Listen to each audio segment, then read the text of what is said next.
Olá, novamente com muita alegria damos seguimento ao nosso estudo da Revista Espírita de Allan Kardec.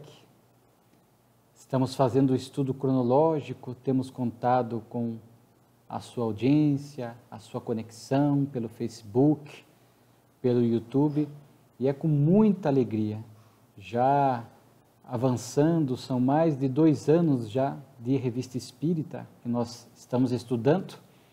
Hoje a revista de julho de 1860. É uma revista que tem poucos artigos, mas artigos muito propícios, úteis, relevantes para as nossas reflexões doutrinárias. Na revista de julho de 1860, nós vamos encontrar 6 artigos. O primeiro deles, como já vem acontecendo há alguns meses na revista, Kardec começa com o Boletim da Sociedade Parisiense de Estudos Espíritas, onde ele sempre sintetiza as atas que aconteceram no mês anterior, reuniões de cunho administrativo, reuniões mediúnicas, e Kardec traz para nós, particularmente, tenho aprendido muito com esses boletins. Ainda que as notícias sejam mais resumidas, tem trazido para mim um conhecimento extraordinário. São pontos tratados na sociedade parisiense que realmente nos ajudam e muito a entender a doutrina espírita, sobretudo quando há os apontamentos de Kardec, o nobre codificador, e às vezes espíritos superiores, principalmente São Luís, que vinha em socorro para trazer sempre orientações adicionais, valiosas. Neste boletim, Kardec começa com os assuntos administrativos e ele noticia aqui a ausência de membros da direção e da comissão da Sociedade Parisiense.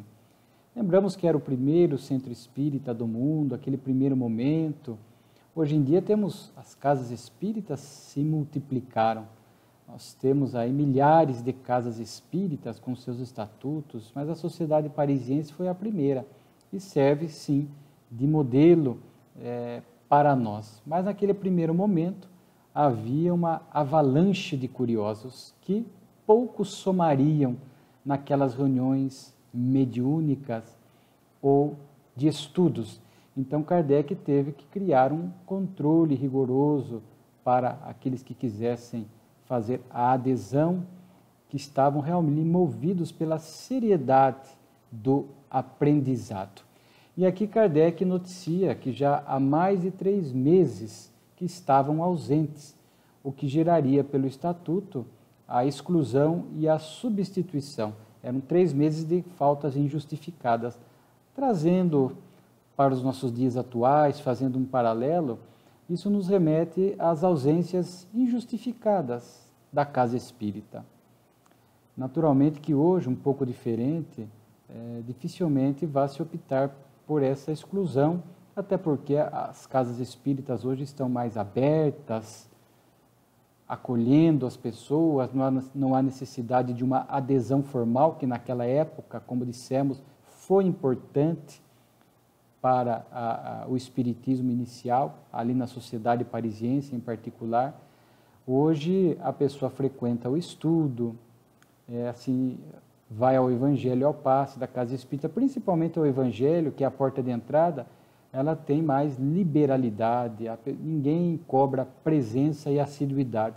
O importante é que a pessoa vá tomando consciência e ela se cobre da necessidade de ter esta assiduidade no templo religioso, na casa espírita, para o seu aprendizado, para a sua espiritualização, para a sua disciplina, e ela vai percebendo quão útil é para ela esta presença regular na sua formação, no seu aprendizado, no seu crescimento espiritual.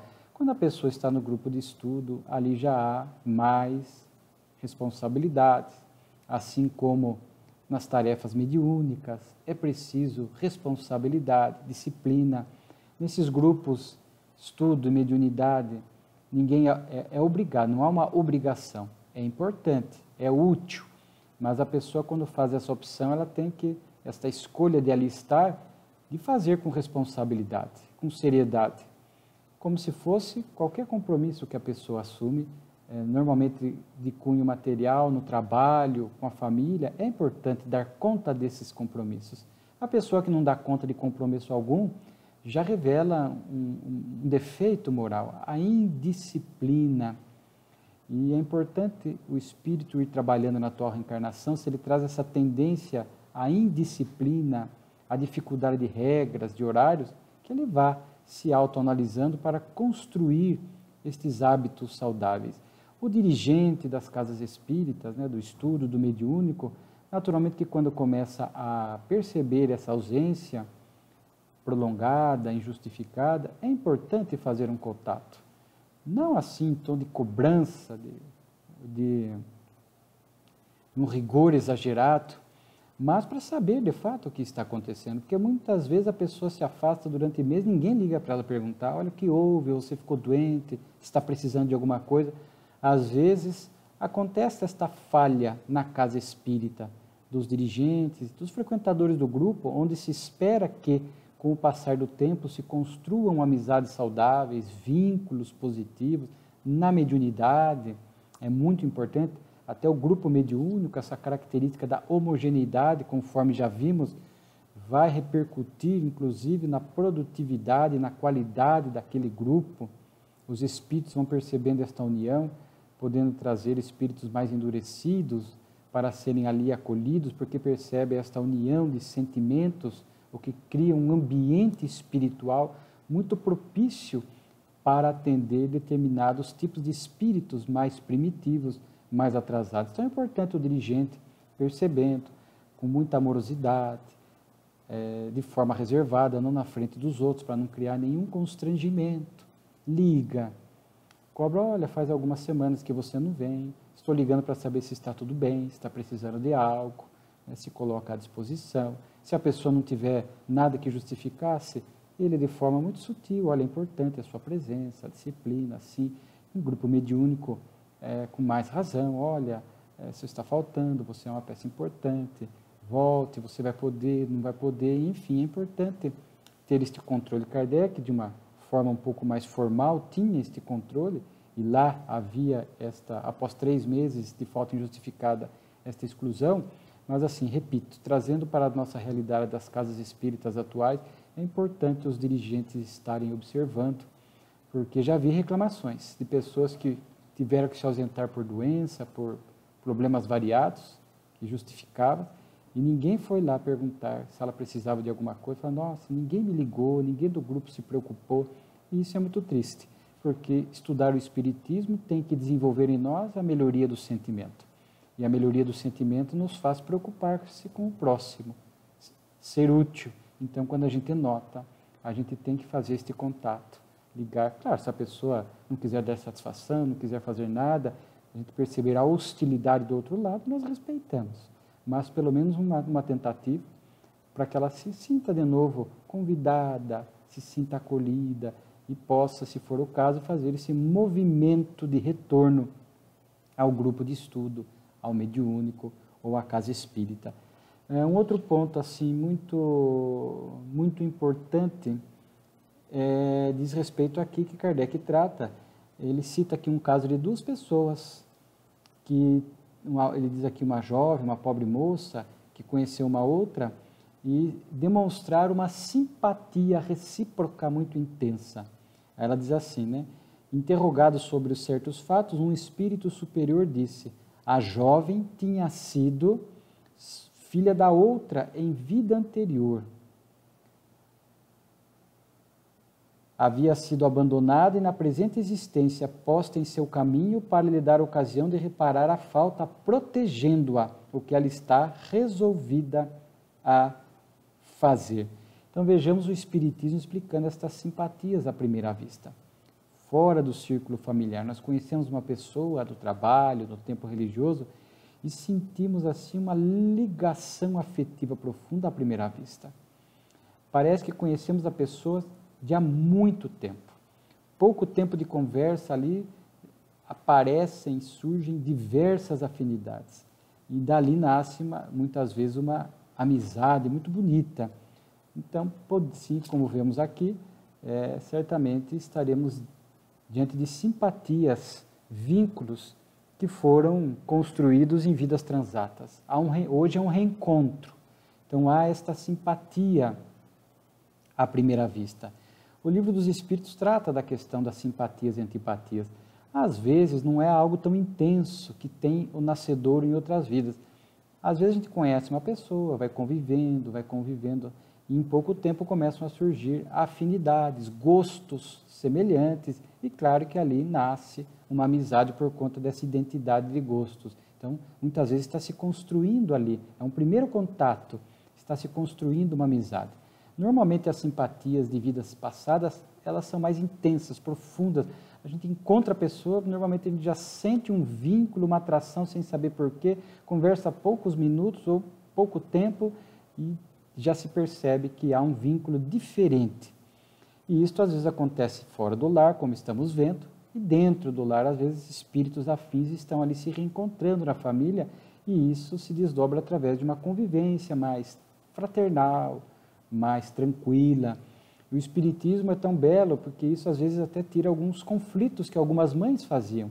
Porque às vezes a mãe, o pai, tem 2, 3, 4, 5 filhos, uma prole numerosa, e às vezes a mãe sentia conflitos. Ela não, naturalmente que não reconhece isso exteriormente, mas por ter às vezes afinidade mais com um do que com outros filhos. E muitas vezes esta afinidade mais intensa com um ou com alguns filhos do que em relação a outros, é porque esses espíritos nós já tivemos vivências positivas, simpatias, vínculos construídos no passado. Então, hoje, na família, a gente sente um vínculo maior.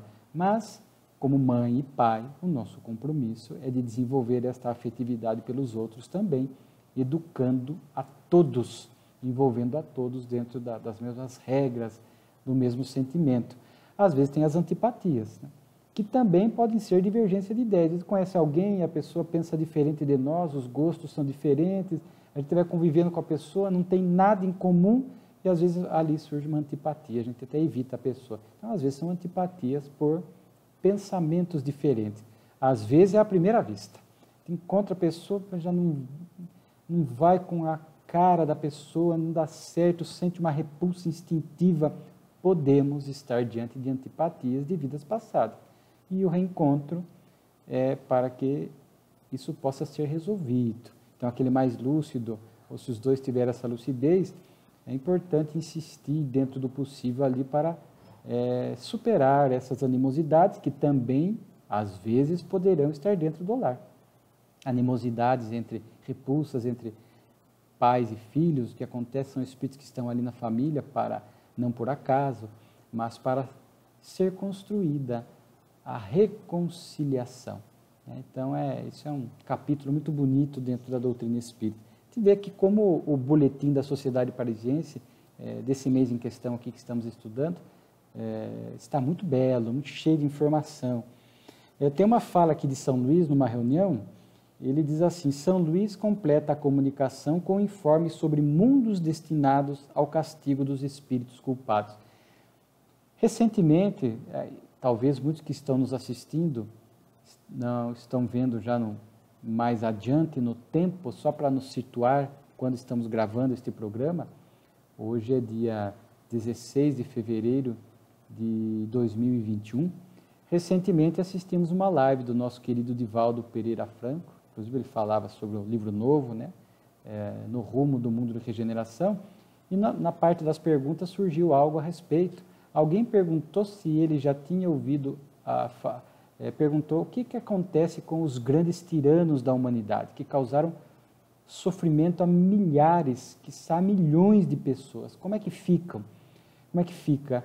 E eu já tinha ouvido uma referência ao Chico, que ele teria dito, Emmanuel teria comentado a ele que, por exemplo, aqui um dos maiores tiranos da Terra, se não o maior, Adolf Hitler, ele estaria no planeta, agora não é planeta mais, mas um corpo sideral, Plutão, em 1000 anos, em reeducação. E confesso que quando eu vi, deixei a ideia de quarentena. E aí eu vi o Divaldo fazendo referência, diz que testemunhas que ele conhecia, que ele tinha vínculo, estavam presentes quando o Chico fez essa observação, o que nos dá alguma autenticidade. Por que eu tive esse cuidado? Aqui só um parênteses rápido, porque às vezes a gente, infelizmente, algumas poucas pessoas, às vezes colocam palavras ou ideias na boca do outro que não é verdade.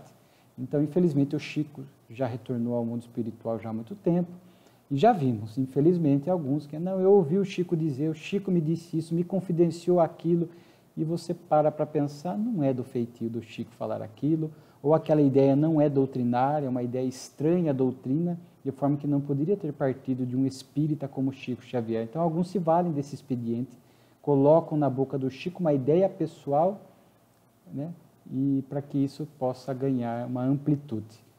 E como o Divaldo fez a confirmação, e São Luís aqui está falando, há mundos, há corpos celestes, que são destinados a esses grandes tiranos, esses espíritos que realmente se complicaram muito, e que normalmente eles não têm condições nem energéticas, fluídicas de continuar no mesmo planeta, por conta das perseguições espirituais.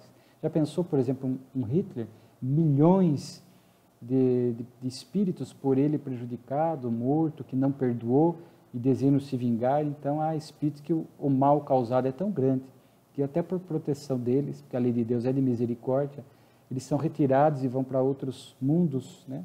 E não reencarnarem-se propriamente, às vezes ficam na erraticidade daquele mundo, que tem essa característica, né, de mundo destinado, como ele diz aqui, a castigo de espíritos, castigo que no sentido de reeducação, que Deus não castiga no sentido, na acepção literal da palavra, né? Nós estamos colhendo aquilo que plantamos, e esses espíritos ficam lá, nesse estado de reflexão, para que possam despertar, se arrepender, ficam às vezes por tempo determinados, né? Fala-se do Hitler 1000 anos, e para que possa rever os erros e começar espera-se um início de arrependimento, né? Para que esse espírito continue a sua trajetória de reabilitação espiritual, porque todos, sem exceção, se reabilitam, é da lei do progresso. Nós trazemos dentro de nós o gene divino da perfeição. Então, o mal é transitório. O progresso, o bem, a plenitude, que vamos atingir o estado de pureza espiritual, é a nossa destinação. Kardec anota aqui uma influência à distância que o médium pode exercer sobre outra pessoa para lhe ajudar o desenvolvimento mediúnico. Também é uma observação importante. Existem médiums mais experientes que têm essa característica, às vezes um médium mais inexperiente, neófito, que chega na reunião mediúnica depois de ter estudado, é claro, se preparado, às vezes esse médium menos preparado precisa do apoio daquele mais preparado, que vai envolvê-lo, inclusive, às vezes, com imposição de mãos, com a sua presença, com passe, para ajudar, às vezes, no desenvolvimento da psicografia, da vidência ou de outra faculdade mediúnica. Então, existem médiuns que têm. Aqui era à distância, mas o mais comum é presencial. Os dois médiuns, o mais experiente e o menos experiente, estão na mesma reunião, e, às vezes, esse menos experiente precisa desse acolhimento fluídico, para ele se sinta mais seguro, faz parte do desenvolvimento da mediunidade, às vezes, esta abordagem. Não que todos precisem desse tipo de abordagem, mas alguns, talvez mais inseguros, necessitem. Às vezes vem uma ideia e a pessoa não tem certeza se é o espírito, se é dele, aquele primeiro momento da mediunidade. Alguns mais inseguros, às vezes, talvez com o dirigente, ou um médium atrás mais experiente, impondo as mãos, cedendo a energia, faz com que ele tenha um pouco mais de confiança e desenvolva a mediunidade. Não é que tem que acontecer para todos, repito, mas alguns, às vezes, necessitam desse auxílio. Aqui é interessante também, veja a lucidez de Kardec, diz assim: observação apresentada pelo Sr. Allan Kardec a respeito de uma comunicação espiritual que fazia uma predição do futuro. Segundo ela, certos acontecimentos deveriam acontecer em data fixa, e como constatação, o espírito tinha dito ao médium que a fizesse assinar por várias pessoas, entre outras o Sr. Allan Kardec, a fim de poder certificar a sua ocorrência à época em que fora feita. É como se todos assinassem ali para garantir a autenticidade no futuro quando acontecesse. Mas assim, Kardec, eu me recusei, disse o Sr. Allan Kardec, pelas seguintes considerações. Já há muita tendência a ver no Espiritismo um meio de adivinhação, o que é contrário ao seu objetivo. quando fatos futuros são anunciados e se realizam, temos sem dúvida um caso curioso e excepcional, mas seria perigoso considerá-lo como uma regra. Por isso não quis que meu nome servisse para endossar uma crença que falsearia o Espiritismo em seu princípio e na sua aplicação. Kardec se nega a endossar. É muito interessante, porque o Espiritismo não está relacionado a essas questões de necromancia, adivinhações do futuro, achar que a comunicação espiritual, a intervenção dos espíritos é para isso, né? Como ele diz assim, alteraria a sua aplicação e o seu princípio. Claro que, vez que outra, acontece essa mediunidade premonitória de um evento futuro, isso como exceção pode acontecer.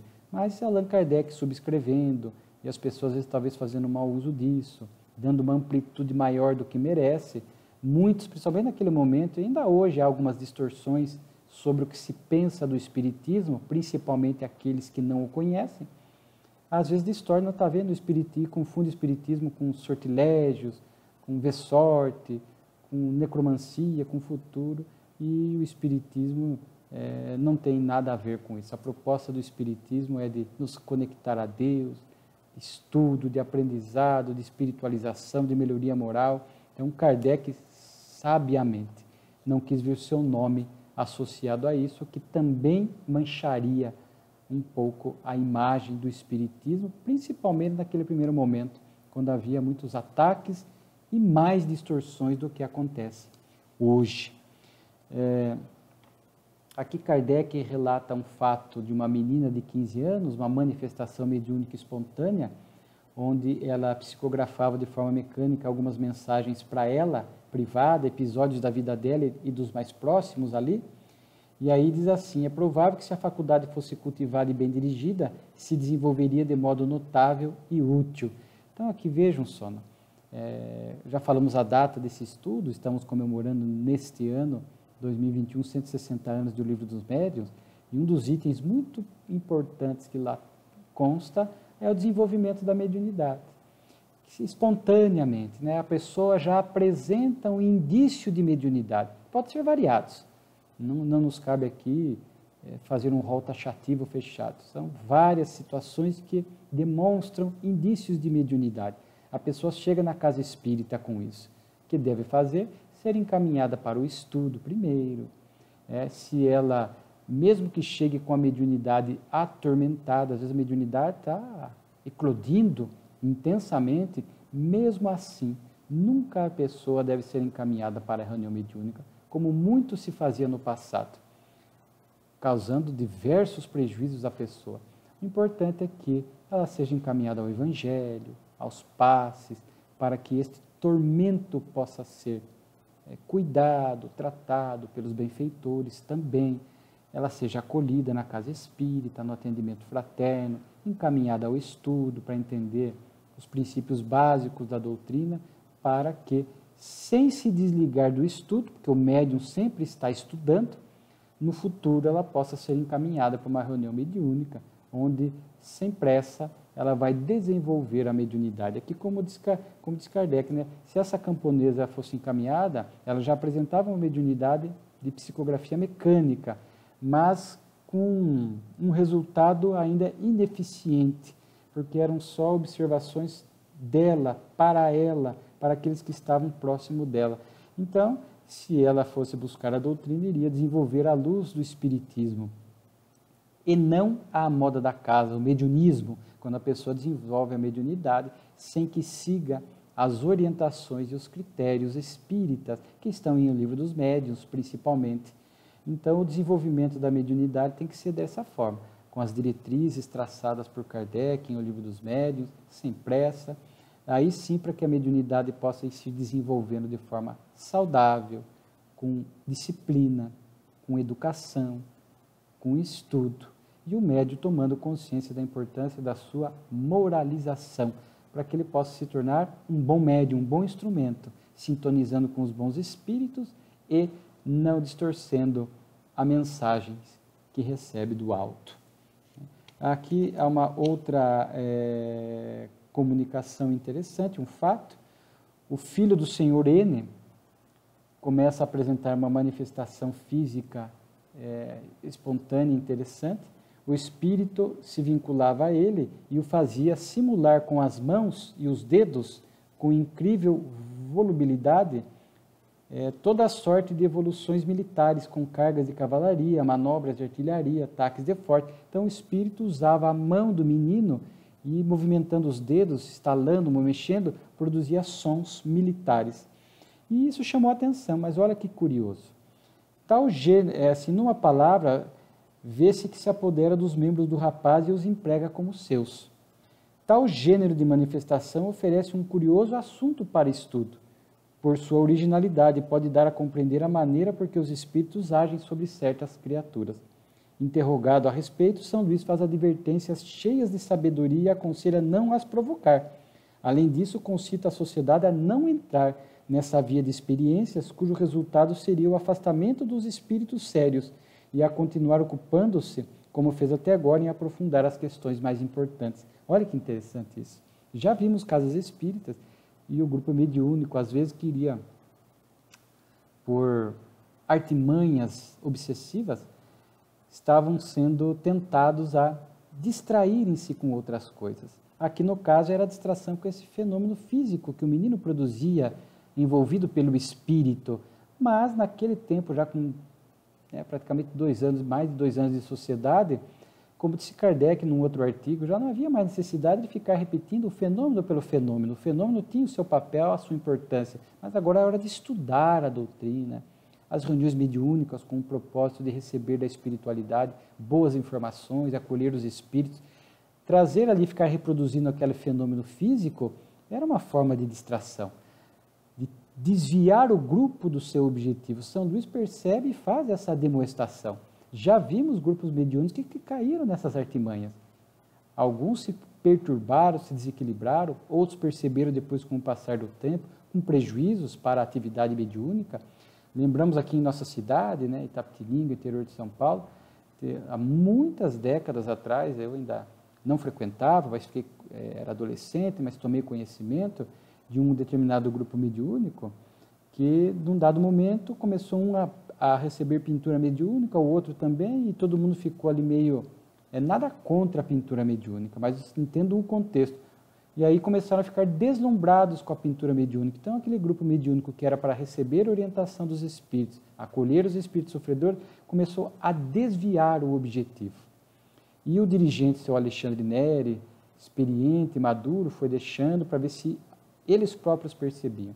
E o negócio foi tomando conta. Foi a hora que viu que o grupo todo estava perturbado, todo mundo querendo desenvolver pintura mediúnica, todo mundo estava tomando orgulho, pela própria natureza da mediunidade em si, que chama atenção, etc. Aí o senhor Alexandre intercedeu. Falou, vocês não perceberam? Não. Os espíritos estão inferiores, os benfeitores permitiram. É um aprendizado, é uma prova para nós, para que a gente possa desenvolver essa criticidade. E então agora, como vocês não perceberam, eu estou aqui falando, isso é uma distração.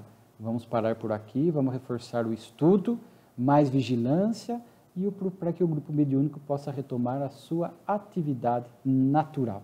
Olha só que interessante aqui, Então vejamos que o boletim, avançamos até no tempo, aí pedimos as nossas escusas, mas vejamos que o boletim da sociedade desse mês em questão, julho de 1860, realmente está assim com muitos fatos interessantes. Um outro artigo aqui também que merece uma observação, frenologia e a fisionomia.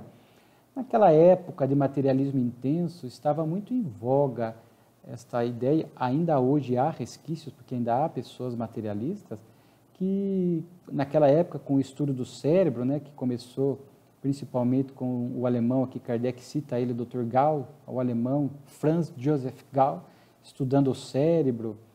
Naquela época havia essa curiosidade saudável, científica, de entender o cérebro, o seu funcionamento, o seu estudo. Hoje muito avançado, o estudo do cérebro, o mapeamento do cérebro, as neurocomunicações, o cérebro triuno, o cérebro reptiliano, que cuida, a parte reptiliana que cuida das nossas atividades instintivas, automatizadas, basicamente, o sistema límbico, das emoções, dos sentimentos, o neocórtex, desenvolvido mais recentemente na evolução, onde ali se expressam os nossos pensamentos, a nossa capacidade de abstração, de entender Deus dentro dessa abstração, que os animais não têm, por exemplo, essa capacidade de abstração, mas acreditava-se que nós éramos produto do cérebro. Quem pensa é o cérebro. Então acreditava-se isso, que a gente era produto do cérebro. Não se acreditava na alma, no espírito. Kardec chega a dizer, essa tese faz do homem uma máquina sem livre-arbítrio e sem responsabilidades, pois seus atos sempre poderia atribuir os seus erros à sua organização fisiológica, entre parênteses, eu acrescento, e seria injustiça puni-lo por faltas que não teria dependido dele. Então, nós não poderíamos, né, ser produto do cérebro. Então, se a gente pratica um delito, um equívoco, não, a culpa não é minha, é o cérebro que me fez agir dessa forma. Então, naquela época, a frenologia acreditava que se podia conhecer o caráter da pessoa pelo formato do crânio, o tamanho do crânio, a fisionomia de Lavater, Johann Caspar Lavater, que pelos traços fisionômicos, né, ali era a causa do caráter da pessoa, das suas emoções. Hoje nós sabemos que os traços fisionômicos revelam emoções, mas ali é o efeito. Hoje nós vamos entendendo que a causa de tudo isso está no espírito, o ser pensante, o ser consciente. Nós vamos ver um texto de Joana de Ângeles, né, que o nascedouro de tudo está no espírito, e o cérebro é um instrumento do pensamento. O espírito pensa, impacta o perispírito nas áreas correspondentes e, por sua vez, chega ao cérebro, produzindo, portanto, o cérebro decodifica, recebe isto, o impulso do espírito, e isso se transforma em comportamentos, em atitudes, em escolha, exercício do livre-arbítrio, agir, não agir, etc. Então, a gente percebe que agora os traços fisionômicos é o efeito. Então, uma pessoa sisuda, uma pessoa mal-humorada, revela pela sua fisionomia. Você percebe uma pessoa quando é muito brava, uma pessoa quando está muito triste, quando está alegre, né? Uma pessoa muito sisuda pelas vezes excessivas rugas. Kardec até fala das rugas aqui. Então a gente percebe que a causa está no espírito. Se o indivíduo é sisudo, mal-humorado, irritadiço, se ele é triste, profundamente triste, ou alegre, né? Ou traz em si maldade, às vezes a pessoa, o próprio semblante, às vezes reflete esses traços de maldade. A causa não está ali, nos traços fisionômicos, no cérebro, no formato do cérebro, mas sim no espírito, que imprime no corpo esses traços fisionômicos. E, inclusive, hoje, com a monitoração cerebral, ele pode, inclusive, acionar. Hoje, monitora seu cérebro e bem se vê as áreas que são acionadas em determinadas emoções, determinados tipos de pensamento. Mas ali, quando a gente vê a área do cérebro especificamente sendo acionada, não é a causa, mas o efeito. O espírito tem, de repente, uma tristeza, ou uma tendência à maldade, ao erro, e aciona a área do cérebro compatível com aquilo. Naturalmente que ali está o efeito. A causa sempre estará no espírito, que já teve vidas passadas, experiência. Quando ele vem para a reencarnação, já traz conquistas, já traz defeitos, já traz boas ou más inclinações. Né? Isto é muito importante, essa visão do espiritismo apresentando a causa no espírito. A obra de Joana de Ângeles, a que me referi, chama-se O Amor como Solução. Capítulo 14, Sentimentos e Emoções. Ela diz assim, né? Os neurocientistas, forrados de propósitos elevados, buscam encontrar as áreas cerebrais encarregadas de produzir a consciência, as sensações, os sentimentos, as emoções, a inteligência, a memória. Através desse comportamento, o ser humano permaneceria reduzido à argamassa celular, que se desagrega e se dilui ante o fenômeno biológico da morte, aniquilando-se. Então, aí ela vai desenvolver toda esta ideia, rompendo, né, com esse tipo de pensamento materialista e demonstrando, diz ela, no espírito, portanto, encontram-se as faculdades que lhe caracterizam o nível de elevação ou de primarismo.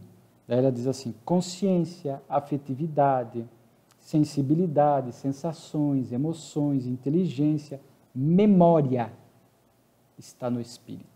Eu fiz aqui um adendo à memória, com todo respeito. Aqui estamos debatendo ideias dentro de um equilíbrio e educação. Alguns defendem que a memória está no perispírito. E vemos aqui Joana nos apresentando, né, e ela merece uma boa dose de credibilidade doutrinária. A memória está no espírito, que se expressa através do perispírito, que tem órgãos correspondentes para expressar a memória.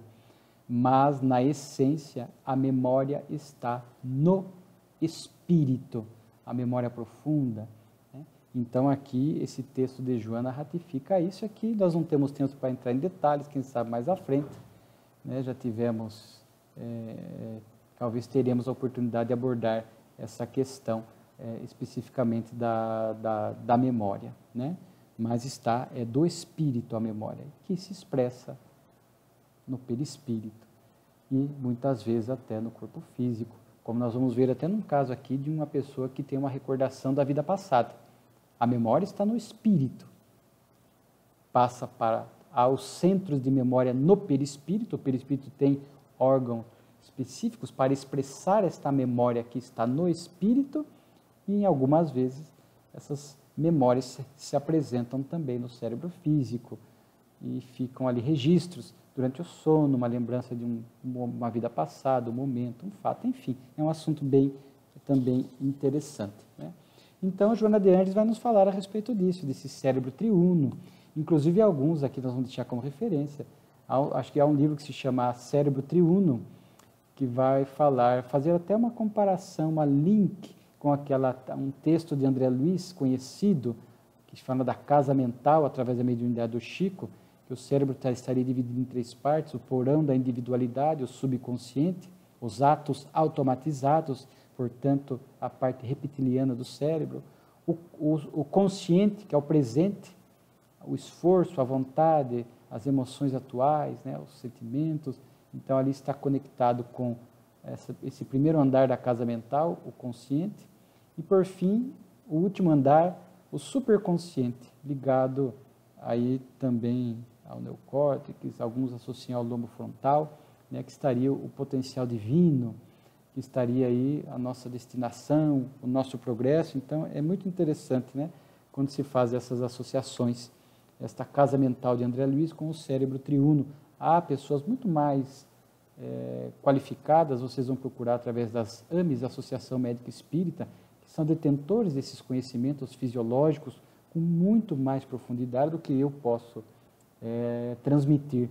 E podem buscar no YouTube isso, Cérebro Triuno, Associação Médica Espírita, que vocês vão ver lá esse aprofundamento maior dessas 3 partes do cérebro, as 3 partes que André Luiz traz da casa mental, né? Mas o fato é que isso nos remete a esse estudo de Kardec, que demonstra, portanto, que a causa está no espírito. Não podemos buscar culpar o corpo ou o cérebro pelas nossas imperfeições, pelas nossas emoções, às vezes doentias, desgovernadas, pelos defeitos morais ou pelos sentimentos bons. Tudo isso é conquista do espírito, e Kardec, nesse texto aqui, vai abordar essa questão. No final ele diz assim, né? Assim, nos sinais fisionômicos, não é possível absolutamente tirar qualquer indício das existências anteriores. Não se pode encontrá-las senão no caráter moral, nas ideias instintivas e intuitivas, nas inclinações inatas. É ali que a gente observa a evolução do indivíduo, mas que não resultam da educação, assim como na natureza das expiações enfrentadas. Portanto, esse caráter moral está onde? No espírito, através das suas vivências passadas, mas sempre caminhando para melhorar, para progredir. Por fim, nós temos aqui no artigo Os Fantasmas, né, onde Kardec simplesmente fala da dificuldade ainda das pessoas. Ele cita a academia, que era a ciência da época, entender essas questões das aparições espirituais, dos fantasmas, e alguns muitas vezes associam, usam essa expressão fantasma, e a palavra fantasma, ela tem um peso, né, diferente. Em geral, esses fantasmas, diz Kardec, são representados sob aspecto lúgubre, vindo de preferência à noite, e sobretudo nas noites mais escuras, nas horas fatais, nos lugares sombrios. Então, por ignorância, nós construímos superstições e mitos em torno das aparições e muitas vezes usamos, portanto, a palavra fantasma, que é algo assim que traz mais medo, é uma palavra que está, às vezes, como diz Kardec aqui, revestida de algumas ideias que não condizem com o pensamento espírita, porque, como ele diz aqui, o Espiritismo ensina que os espíritos podem mostrar-se em qualquer hora, em qualquer lugar, a qualquer hora, de dia como de noite, que em geral o fazem na aparência que tinham em vida e que só a imaginação criou os fantasmas, que os que aparecem, longe de serem temíveis, as mais das vezes são parentes ou amigos que vêm a nós por afeição ou espíritos infelizes aos quais podemos ajudar. Também são, por vezes, brincalhões do mundo espírita que se divertem às nossas custas e se riem do medo que causam. Aí Kardec diz, conhecemos muita gente que temia os fantasmas. Hoje, graças ao Espiritismo, sabem o que é. Seu maior desejo é ver um. Então, a partir do conhecimento espírita, retiramos esses mitos, superstições e fantasias e deveremos, espera-se de nós, não temer os espíritos, porque nós somos espíritos, no corpo. Então, não devemos temer os espíritos. Às vezes eu até brinco e falo que nós temos que nos preparar, nos educar para um encontro espiritual que pode ou não acontecer. Às vezes é tomado de surpresa e a pessoa não sabe como lidar, mas você olha, se um espírito me aparecer, eu não vou ter medo. Eu vou perguntar o que ele deseja, se eu posso ser útil. Se for um espírito infeliz, eu posso orar a ele. Se for um espírito superior, o que eu posso aprender com ele? Se for um ente querido já desencarnado, a alegria pela possibilidade daquele contato, daquele reencontro. Então vejamos que o Espiritismo nos convida a lidar de forma mais natural com essas aparições espirituais, para que a gente possa superar medos. Não é tão simples, há pessoas que mesmo espíritas têm medo, né? Richard Simonetti, o autor espírita, palestrante, renomado, já desencarnado, escreveu o livro Quem tem Medo dos Espíritos, e onde ele vai, através desses conceitos da doutrina, fazendo com que o leitor possa não mais temer os espíritos. Espera-se de nós esse não temor, a fim de que, se houver um contato, a gente possa aproveitar aquele contato espiritual. Aquele que nós falamos, recordação de uma vida anterior, quando falamos aquela questão da memória que está no espírito, aqui o indivíduo recorda-se de ter participado, de ter sido assassinado naquele famoso episódio infeliz, que tiveram mortes, né, a noite de São Bartolomeu, e quando era criança, já na atual reencarnação, ele trazia essa lembrança, detalhes daquela cena sangrenta, né? Kardec queria evocá-lo, ele estava vivo, o que é possível, já narramos aqui. O seu anjo da guarda fala da impossibilidade de evocá-lo, mas que ele, anjo da guarda, que o acompanha já há muitas vidas, poderia dar as informações. Então, Kardec pergunta a ele se é verídica essa lembrança de vida passada. Ele diz que sim, que essas lembranças são reais, raras, deve-se um pouco ao gênero de morte que de tal modo o impressionou, que está, por assim dizer, encarnado em sua alma.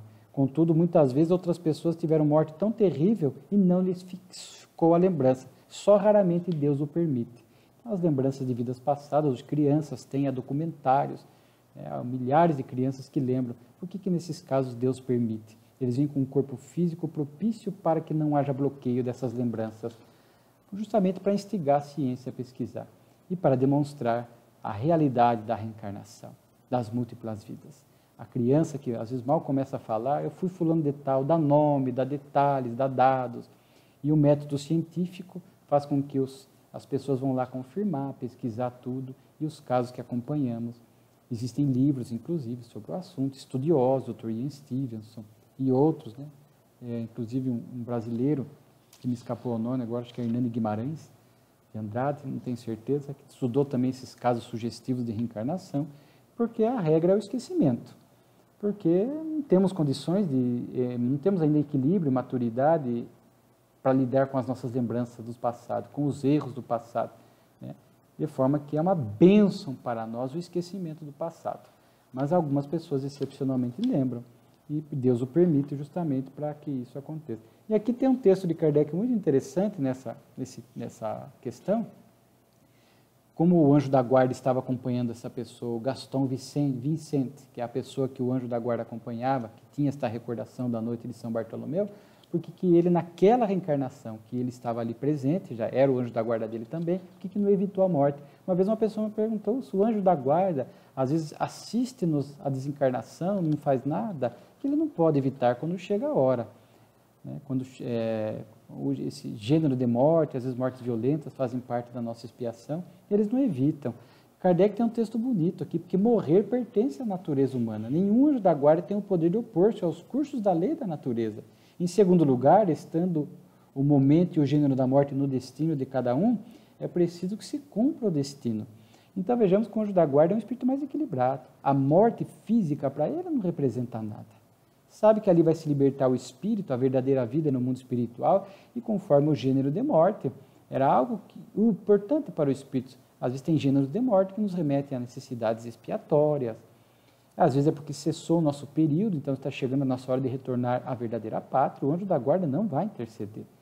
E eles, os benfeitores, não enxergam a morte como nós enxergamos aqui, algo, se a gente pudesse, a gente evitaria sempre a morte como algo penoso, né? E temos que lidar melhor com a morte, né? A visão espírita da imortalidade, do reencontro, da reencarnação, da vida espiritual, ameniza esse impacto. Claro que temos saudade da pessoa que partiu, mas teremos que, com o passar do tempo, com o progresso do planeta, aprender a lidar melhor com a desencarnação de um ente querido, de um amigo. A saudade é natural, o choro equilibrado é natural, com certeza, mas a gente vai aprendendo a lidar. O anjo da guarda às vezes está ali assistindo para poder acolher o espírito que está voltando ao mundo espiritual, e às vezes ele não evita porque ele entende que chegou a hora. Às vezes aquela morte é uma necessidade de expiação, chegou a hora de voltar, então ele não se perturba com aquilo, porque é mais uma morte. Quantas vezes já morremos? Faz parte da vida, é um fatalismo biológico. O importante é que o espírito é imortal. Este não morre nunca, porque herdamos de Deus a eternidade. E por fim, aqui no final, Kardec vai trazer bibliografia, onde ele já está noticiando a futura publicação do Livro dos Médiuns, que se dará em janeiro, que se deu em janeiro de 1861, aqui estamos em julho de 1860, e por fim um artigo sobre os animais, o espírito Charles. Nós vamos ver bastante ele na Revista Espírita, falando aqui uma comunicação longa, que eu quero chamar a atenção assim rapidamente. Ele vai falar da evolução do princípio espiritual do animal.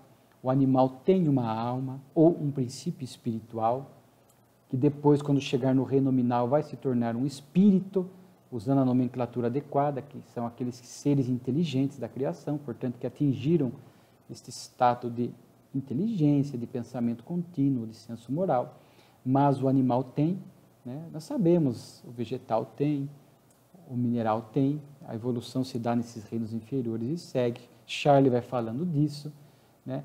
Para a gente poder, portanto, envolver os nossos pets, animais de estimação, que eles têm ali, entre aspas, uma alma. Ele vai falar desta evolução da alma, vai falar que vai chegar no reino nominal e os animais se tornarão de espíritos, portanto, humanos, né? No reino nominal. É o instinto que vai sendo a base para a construção da inteligência. O animal já tem pensamentos fragmentados, ainda não é contínuo. Há animais mais evoluídos e menos evoluídos.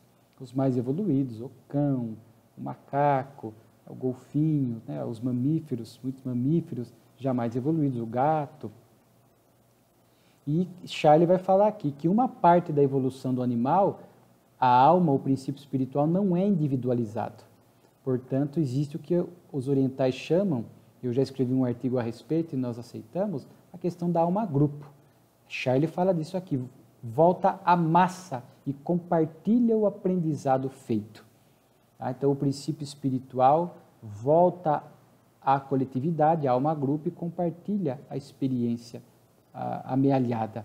Numa parte do animal é a alma-grupo. Numa parte, já mais adiantado, já começa a individualização. Já está individualizado o princípio espiritual. Um animal, uma alma, um princípio espiritual. O cão, o gato, enfim, o macaco.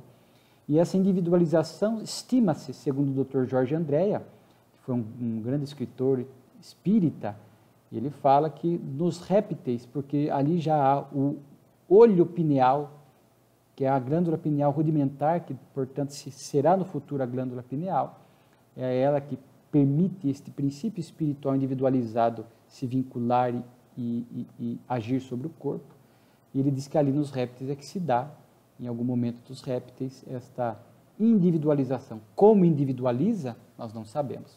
Mas o Charlie fala disso, dessa individual. Não dá detalhes, mas ele está falando que uma parte é individual, num dado momento é individualizado, no outro não. Então é no reino animal que acontece esta individualização.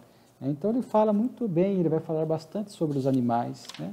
Então é uma lição muito bonita. E é interessante que alguns pontos Kardec vai questionar, ele vai retificar, que Kardec no final vai falar do exame crítico das comunicações, porque alguns pontos ele vai perguntar melhor a Charlie, para ele desenvolver melhor a ideia, um pontinho que estava errado, Charlie, o espírito, vai retificar. Aí Kardec fala, não aceitar cegamente as coisas que vêm do mundo espiritual. Os bons espíritos não se perturbam pela indagação. Charlie não se preocupou. Kardec perguntou, questionou este ponto. Alguns pontos ele explicou melhor, o espírito explicou melhor, desenvolveu melhor a ideia. Um outro ponto ele corrigiu, um outro ponto ele aprimorou. Sob a intervenção de Kardec também se vê um espírito bem intencionado. Porque os espíritos inferiores não querem ser questionados, eles querem impor. Os bons espíritos estão sugerindo, convidando ao aprendizado. Os espíritos inferiores querem impor, não aceitam serem questionados. Então, Kardec fala disso também, então é um artigo muito interessante que vale a pena a leitura. E aqui São Luís vai falar deste elo perdido entre o animal e o hominal. Onde que se dá? Porque entre o animal e o homem, diz o Livro dos Espíritos, há uma distância enorme, a mesma entre o homem e Deus, simbolicamente falando que é uma distância muito grande, evolutiva. E São Luís diz que no passado da Terra havia raças extintas que cumpria com esta lacuna. Então, diz São Luís que no passado da Terra havia, essa evolução do animal para o homem se dava na Terra através dessas raças extintas. Hoje não temos mais. Então, do animal para o hominal, o progresso do princípio espiritual segue, às vezes este elo perdido se dá nas muitas moradas da casa do Pai, em outras moradas físicas, em outros mundos físicos e também no mundo espiritual, tudo com a supervisão e o auxílio da espiritualidade superior. Mas a gente vê a importância, então, deste cuidado com os animais, né? Como diz o Livro dos Espíritos, do átomo ao arcanjo, tudo se encadeia na natureza. E São Francisco, a amorosidade com o animal. São Francisco tinha um amor tão grande, né? Pelos animais, pelo vegetal. E a gente vai aprendendo, portanto, agora a ter esse respeito, evitando qualquer tipo de maus tratos e vendo que ali está um irmão nosso inferior, dentro desse processo evolutivo, mas que um dia vai atingir o reino nominal. Pedimos excusa porque talvez estendemos uns minutos a mais do habitual do nosso estudo, mas é que a Revista Espírita, esse mês de julho, realmente estava muito interessante. Fica aqui a sugestão para leitura na íntegra. Um abraço a vocês, muito obrigado pela companhia virtual, embora que não seja ao vivo, é um vídeo gravado, mas a gente sente o feedback, a alegria de vocês, assim como a minha alegria de poder estar estudando esse trabalho maravilhoso de Kardec. Muito obrigado. Muita paz a todos.